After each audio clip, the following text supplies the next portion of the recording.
Mas E acabar com a democracia é uma maneira de resolver a democracia? Não é acabar com a democracia. Se você não tem um governador eleito... Não estou falando disso. Se esse prefeito consegue entregar os indicadores, muito bom. Agora, o que ele não vai poder fazer é o que eles fazem hoje. Ele pega uma prefeitura com 10% de saneamento e entrega com 9% de saneamento. O nosso entrevistado de hoje é um dos pré-candidatos à presidência da República. É o Renan Santos, ele que é candidato do partido Missão, pré-candidato, né? Temos que falar assim, senão a lei eleitoral vem em cima de nós.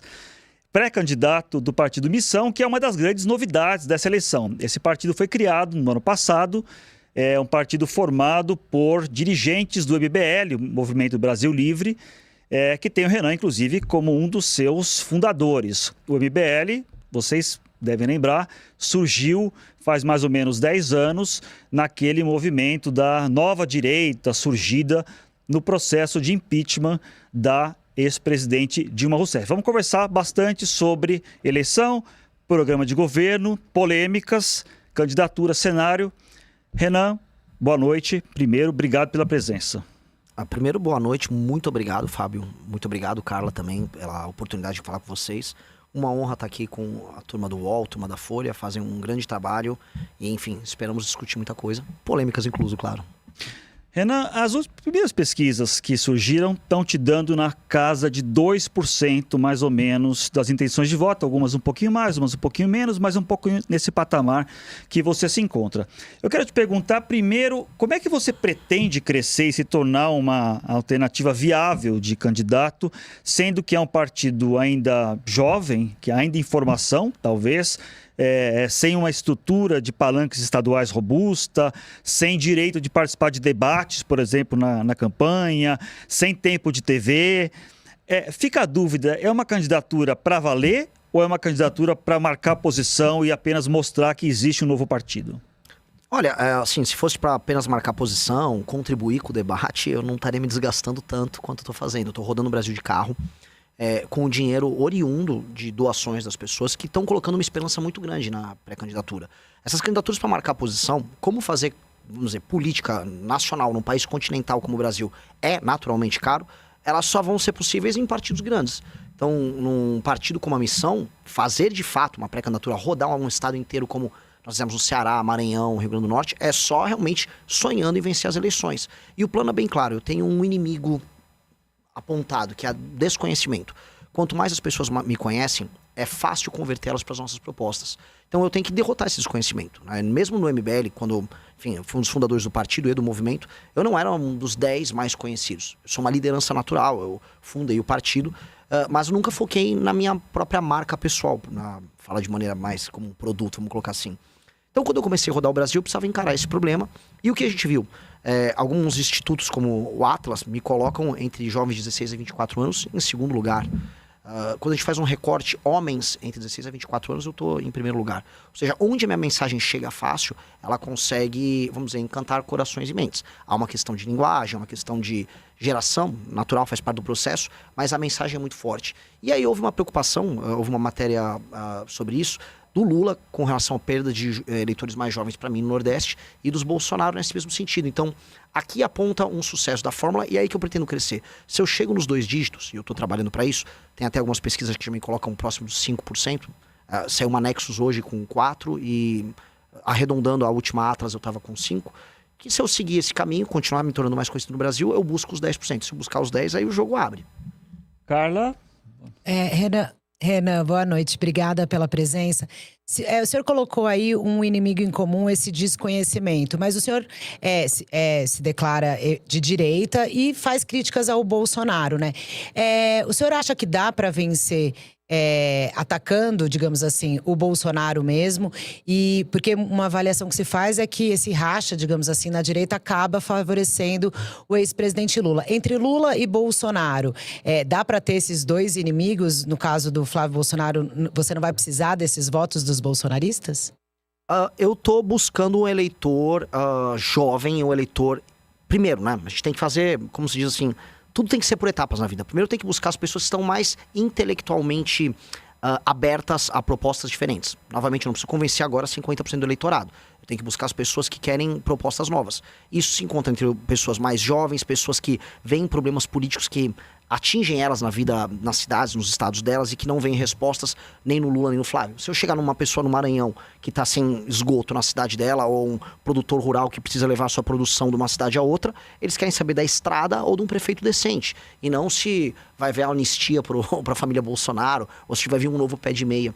Então, entregar respostas para essas pessoas me dá acesso a um eleitorado que eventualmente é um eleitorado do Lula, ao eleitorado do Flávio. Em Santa Catarina, eu tomei eleitores do Flávio Bolsonaro, de maneira clara. E no Maranhão, eu fiz a mesma coisa com o Lula. Eu não estou preso nesses dogmas. Eu acho que é bem possível a gente buscar eleitor nessas duas searas. E também é um eleitor independente.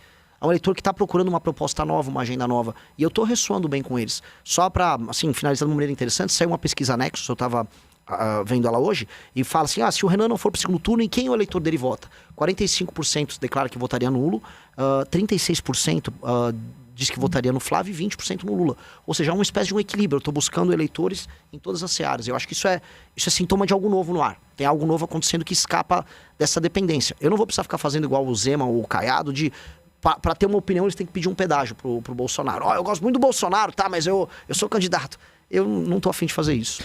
O senhor tem, a gente percebe, uma estratégia digital muito ativa, né? Isso já vem, é um legado do próprio MBL, que sempre foi muito ativo em redes sociais, junto ao público jovem, e a gente percebe um esforço, como o senhor está falando, de se tornar conhecido, de se colocar como candidato do grande público. E aí há uma estratégia de dar muitas declarações de impacto, fazer barulho, gravar vídeos que dão repercussão. Eu vou citar alguns exemplos aqui que eu colhi nas suas redes sociais de declarações muito polêmicas que o senhor deu, e algumas até que levantam até questionamentos. Por exemplo, o senhor gravou um vídeo em Mossoró, no Rio Grande do Norte, em que o senhor fala que vagabundo se trata na bala, se mata, se elimina. Aí depois o senhor também deu uma declaração quando o senhor fala do Flávio Bolsonaro, que tem que acabar com a raça do Flávio Bolsonaro. Depois o senhor falou que era uma coisa mais assim, metafórica, mas enfim, está lá a declaração. Uma declaração famosa também é quando o senhor esteve no Maranhão dizendo que os maranhenses votam mal, por isso tinha que ter um interventor no Maranhão. Esse tipo de estratégia, né, de tentar chocar talvez a população, isso não pode se voltar contra o senhor lá na frente quando se for analisar se é um candidato sério, para valer, de credibilidade? Na verdade, que não busca só lacrar, desculpa. Mas não é nem uma lacrada, eu realmente acredito nisso. E não foi muito como estratégia. Se eu for olhar a estratégia clássica que os marqueteiros recomendam, eu deveria ir em Mossoró ficar falando, povo bom, eu vou cuidar de vocês, que é a estratégia de 99% dos políticos, inclusive os da direita. Quando eu fiz esse vídeo em Mossoró, eu estava falando sobre a história que a população de Maranhão de Mossoró teve, no enfrentamento ao banditismo local, às gangues, inclusive no período do Lampião. E puxar esse orgulho próprio, porque a população local hoje se vê vítima do crime organizado. Então a gente tem que puxar, inclusive, um orgulho histórico deles, e eu quero reviver isso neles. Quando eu falei do Flávio Bolsonaro, se eu falar em termos literais, seria o que acabar com a família Bolsonaro do norte da Itália, a etnia deles? Não é. Eu estou falando, novamente, de uma superação política de uma família que faz muito mal à direita brasileira. O terceiro ponto é o maranhense votar mal. Isso, e daí? E uma intervenção, um interventor, quer dizer, você acabar com a eleição direta para governador. Em última instância, a gente está trazendo essas discussões, sim. Qual foi o aspecto positivo das classes políticas do Maranhão para o Maranhão? Da sequência Sarney e Dino, as duas grandes, vamos dizer, os dois grandes exemplos de modelos políticos oligárquicos locais. Eu vi todos os municípios que eu pude visitar no Maranhão. A classe política do Maranhão ela é parasitária. E eu estou propondo uma reforma que eu estou chamando de lei de responsabilidade gerencial, que endereça essa questão nos municípios e nos estados. E a última punição é a ideia de colocar um interventor no município, não punição para a classe política, porque a população seria uma libertação. Mas todas as ferramentas que a gente faz são ferramentas para melhorar o regime democrático, porque a democracia não existe no Maranhão. Falar que a gente tem um regime democrático no Maranhão é acreditar assim, contra a carochinha. Boa parte das pessoas votam porque vendem o voto ou estão sendo cooptadas durante o período eleitoral. Elas trabalham com sistemas de incentivo durante o período eleitoral de, basicamente, tem um emprego na prefeitura, fazem contratações às vésperas das eleições, essa é a nova moda. Shows dos mais estúpidos, dos mais inúteis. A gente está falando de mais de 5 bilhões de reais gastos em shows e festas locais. Mas acabar com a democracia é uma maneira de resolver a democracia? Não é acabar com a democracia. Se você não tem um governador eleito? Não estou falando isso. Estou falando, eventualmente, se você não consegue cumprir indicadores básicos no município. Vamos dar um exemplo. Eu visitei Marajá do Sena. Os índices de desenvolvimento humano são baixíssimos em Marajá do Sena. Não há atividade econômica concreta em Marajó do Sena. Primeiro, então, entra um prefeito Marajó do Sena, eleito, bem constituído, e esse prefeito tenta entregar esses indicadores, que é o que a gente quer estabelecer na nossa lei de responsabilidade gerencial. Se esse prefeito consegue entregar os indicadores, muito bom. Agora, o que ele não vai poder fazer, o que eles fazem hoje, ele pega uma prefeitura com 10% de saneamento e entrega com 9% de saneamento. Os sistemas, vamos dizer, de prover água, ou vamos colocar a educação no ranking do SAEB, baixíssimos. Ele não melhora nada. Só que chega a véspera da eleição, ele compra o voto da população e se reelege. Pois bem, se ele não cumprir indicadores mínimos, ele não vai poder participar da reeleição. Outra pessoa participa da eleição.